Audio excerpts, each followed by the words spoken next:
আসসালামু আলাইকুম, সবাই কেমন আছেন? আলহামদুলিল্লাহ আমি ভালো আছি। আজকে আমি বাটা মাছ বোনা হবো। এই যে বাটা মাছ বাইজা লইছি, বোনা হবো। এদিকে পেঁয়াজ ভাজা ওইটাছে, পেঁয়াজটা আমি বেশি বাটতাম না, মশলা দিয়ে দিন।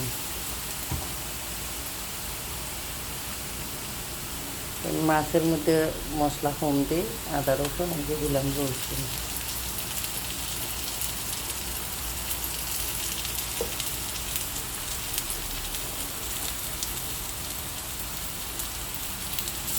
আদা,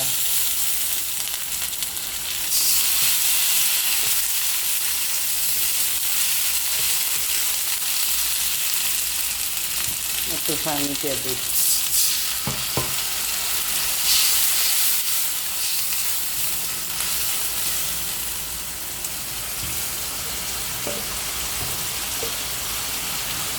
মরিচ, কাঁচামরিচ দিব, আর লবণ দিতেছি, হলুদ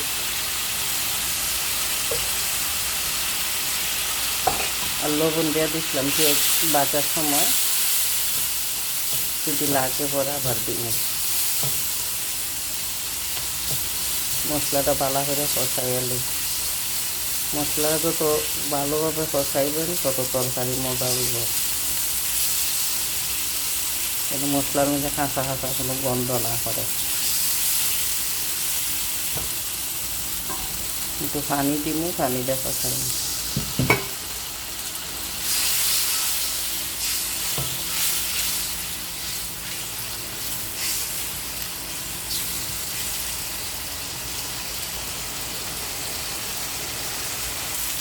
দিয়ে দিয়ে কাঁচামরিচ আর একটু সময় কষাইয়ে পরে জল দিয়ে মাছ দিব।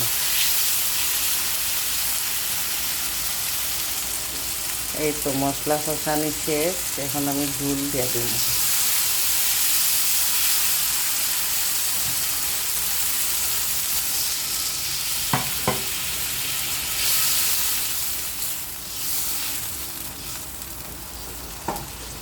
সময় পাই না রান্নার ভিডিও বানাইতে, এখন একটু সুযোগ পাইছি দেখে ভিডিওটা বানাইতেছি। আর মাছ দিয়ে দিই।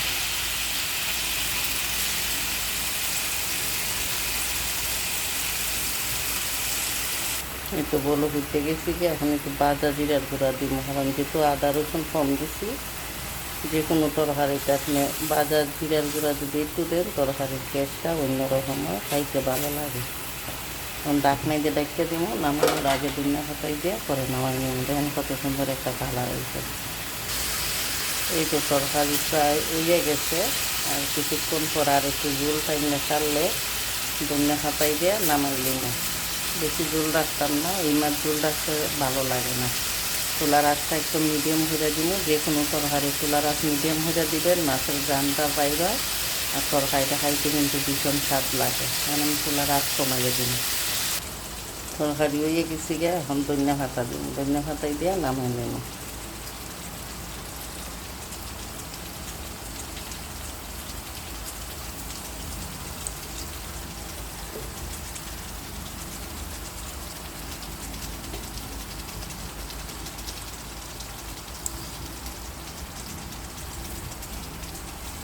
দেখেন ঝোল নাই, কিন্তু লামাইয়া চাললে আরও টাইনা দেব। আমার ভিডিওটা আজকে এই পর্যন্তই। ভালো যদি লাগে লাইক করবেন, কমেন্ট করবেন। আর আমার একটা ইউটিউব চ্যানেল আছে, সবাই ঘুরে আসবেন, জোসনা মিডিয়া সাবস্ক্রাইব করবেন। আর ফেসবুকে যারা আছে লাইক কমেন্ট করবেন। ভালো থাকেন, সুস্থ থাকেন, আল্লাহ হাফেজ।